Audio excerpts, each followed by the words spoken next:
Hello, my name is Mahmoud Al Hassan. I want to present here the Janji Management course assignment presentation and the project that I was taking is 5G.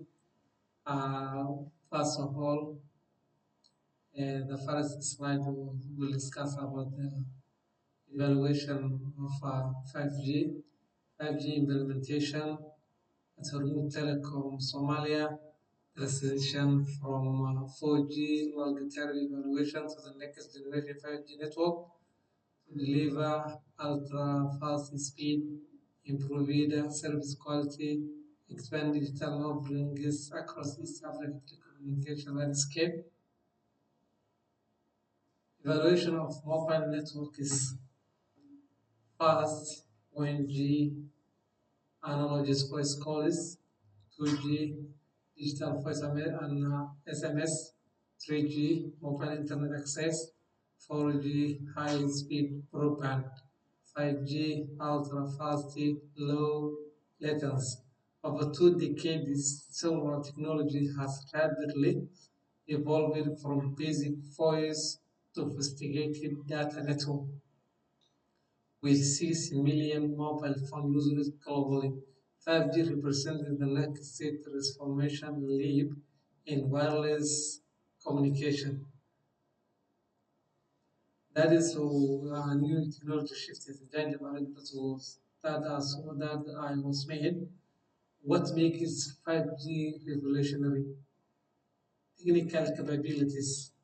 Operating 5G signal frequency speed up 1 GB from multiple connection uses 28 gigahertz radio frequency, 2.5 gigahertz for 4G, supports 1 million devices per kilometer versus 4,000 4G. Key benefits for 5G, high bandwidth and low latency, faster data throughput and response, reduces congestion, enable worldwide wireless work. Project location, this project was based on Mogadishu, though it is an economic hub, infrastructure base, and a strategic choice of Hormuz Telecom. The project team will consist of project leader, supervisor, field assistant, technical advisor, data analyst, administrative assistant. Six critical technology upgrades, core network infrastructure, radio access network, spectrum management, network slicing, backhaul capacity, cybersecurity protocol. Upgrading core network infrastructure will be visualization, automation, scalability.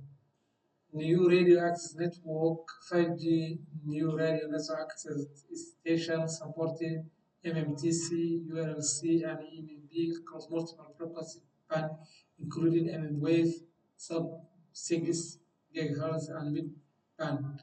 Advanced technology, massive beam forming, dynamic spectrum, enhancing spectrum management, dynamic theory, multi-band integration, strategic planning, optimizing performance, network slicing capability, industrial automation, high bandwidth, high Internet of Things service, backward resolution upgrade, fiber optic, motorized micro market, and cybersecurity enhancement, zero trust architecture, advanced authentication, AI threat detection, network level encryption, train, analyze, organizational, top level, individual level, training program, technical training, change management, discovery, technical depth, every skill on the top, train delivery method, will be instructor led workshop, e-learning course, individual labs, scenario based learning, evaluation model will be level 1, level 2,